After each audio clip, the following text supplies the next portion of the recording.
What's going on, guys? We just got a big old box of car parts, so we're gonna go ahead and throw those in. So we just got our motor mounts from Yonaka. It's gonna be for B and D series engines, the part number right there. And this is what they look like. They're a little dirty already. I got my grimy hands all over them, but basically, since I put my B series in, I put a B16 in, and there is a lot of slop. So we're gonna try and combat that with these bad boys. They are solid mounts compared to these rubber ones that allow a lot of flex. So even with a D series, these are going to do a lot better job holding it in its place, and it's going to feel a lot more solid. So these are what we're throwing in. These should work 96 to 2000 B and D series, and quality pretty great actually. Like these are solid. So let's get right into it. I already took the T-bracket one out. I'll show you guys how I did that. It's just a little bit difficult to film, so perfect time to show you the before and after, and then I can show you guys better how you go at doing this. So Yonaka, shout out, cheers, thank you guys. Let's throw some bad boys in. Alright guys, so to be doing these motor mounts, these are the tools you're going to need. I would recommend a floor jack or scissor jack. You can use an engine crane. Then you're just going to need basic hand tools, specifically 14, 17, and 19 millimeter sockets, lube or grease, that's just to help slip the mounts into the brackets, a pry bar to help maneuver, a mallet of some sort to help tap them down, not necessary. Tools I would recommend would be an impact, whether it's electric or not, some extensions, a swivel would be helpful to do the T-bracket, and then a 17 mil ratcheting wrench to do the passenger side transmission mount. Get those lower bolts, but not necessary. Pretty easy little job, so let's get tearing apart and let's get going. Alright guys, this is a little nugget in question.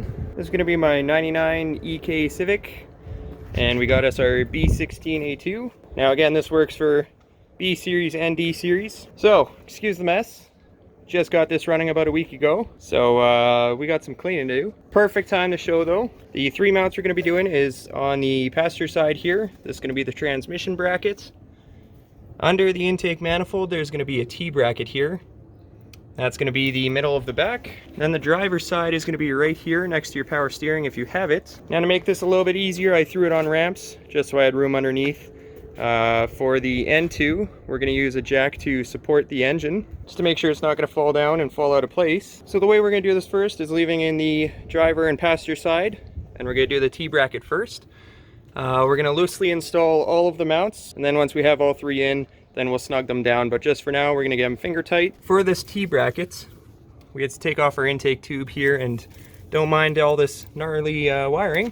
So right now we have our T-bracket completely unbolted from the transmission over here, and then we slid our mount out on this side. So we're able to rock the engine forwards. I just lifted off the intake manifold to lift it up a bit. It's not going to move a whole lot, but it's enough, and we can slide this mount out. So to do this, on our mount itself, we're going to have three 14 millimeter bolts. The back two are super easy to get to. I just used a ratchet and extension, so you pop those two off. The front one, you can actually get through the middle here in the gap, so it's actually not too bad. It looks pretty intimidating. Not too bad, so you rip that out. The center bolt that goes through the bushing itself is a 17 mil. This top bolt on the T-bracket is a 17 mil. And then there's going to be two larger 19 mils on the other side at the bottom. That's going to be enough to free up this T-bracket and pop it out of the way. So we're going to take our new mount. We're going to slam this into place, slide it in there. Then we're going to put some anti-seize on this bolt just to make sure that we don't get any seizing in the future. So I'm going to go grab some of that. Three guys on a tripod and get going. Alright, so kind of awkward under here, but you can see we have our jack supporting our transmission. This is going to be our T-bracket I was talking about. So we're going to have our two 19 mil here. So I just have the jack rocking up our transmission enough so I can get these started. Hop up there, throw the rest of the bolts in. Should be golden, good to go. It should obviously go without saying, if you're going to be under a vehicle on ramps, make sure you have your e-brake set as well as put in gear. Chock the rear wheels, and if you're lifting things, obviously watch for pinch points. Don't pop any fingers off. So, that's it for down here. Let's crawl up top. So now if you're able to see there, the hole doesn't quite line up, so you are able to stick a screwdriver in, and since everything's still loose, stick that in there, help wiggle, get to line up. We got our anti-seize on the bolt. Not super necessary, but we're in here, so we might as well throw some anti-seize on. Slide her through and snug it up. Alright guys, that's kind of a tough one to start with, but we got that all snugged up. Our next one, we're going to do a transmission mount passenger side. We've got the jack supporting the transmission. So all that we have here are going to be 3 17 mils. I've already taken 1 or 2 off. Ratcheting wrench helps a lot. It is possible with a normal wrench and a ratchet though, so we're going to knock these out, 17s all around, and make sure you have it supported. Should be good to go.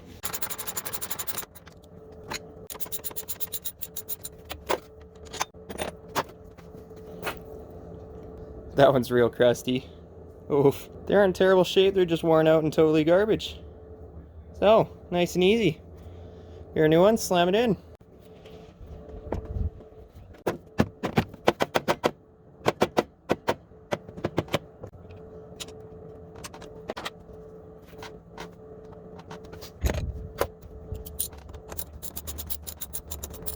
So we threw some anti-seize on there. When we are installing these mounts, you want to make sure you do grease up the sides. Just help slide them in. So I just used some WD-40. Give them a couple taps with the hammer, but pretty much at that point, smooth enough, you can just pop them down by hand. So now we use our jack to articulate the transmission. So we're able to get these other bolts in, and we should be good to go.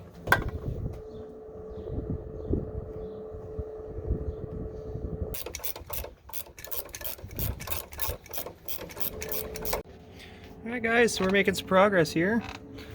So we got our bolts all snugged up on the passenger side. Now it's time to go to the driver's side. When we are supporting the driver's side with the jack, you want to make sure you're using a block of wood on the oil pan to help to prevent caving in your oil pan. That's frowned upon.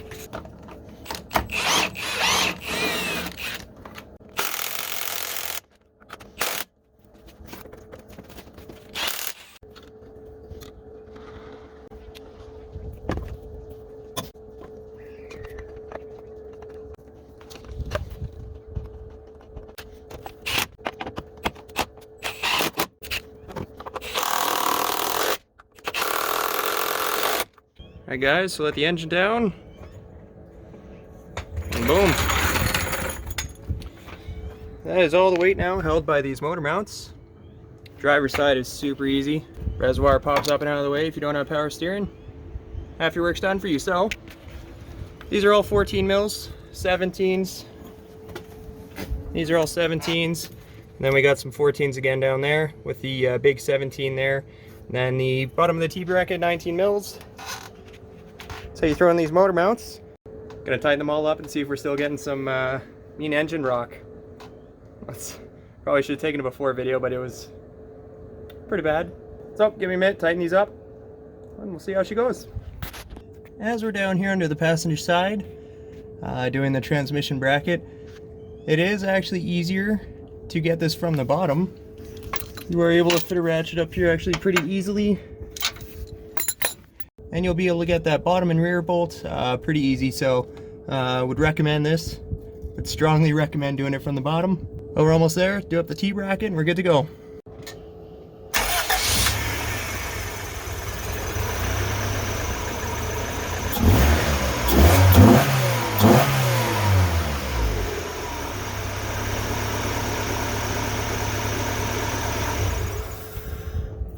Alright guys, so got those motor mounts in. Only one thing left to do. Ooh. Which one shall we go with? So overall, chair goes back real far. Overall, not a bad project. Would strongly recommend. Just went for our maiden voyage. No more clunks. The engine's not jumping out. I took a video of the start. Looks perfect. So, would strongly recommend. Shout out again to Yonaka. So I'll put a link where you can find this. I got from Street Imports Canada. Shout out to them as well. Super quick shipping and very good customer service. So strongly recommend. This is a hell of a mod for about 100 Canadian dollars. Ooh, huge difference. So super easy to do. And so far, I love it. Feels like a race car. So that's how you put these in. If you like what you see, like, subscribe. Hope this helps someone out.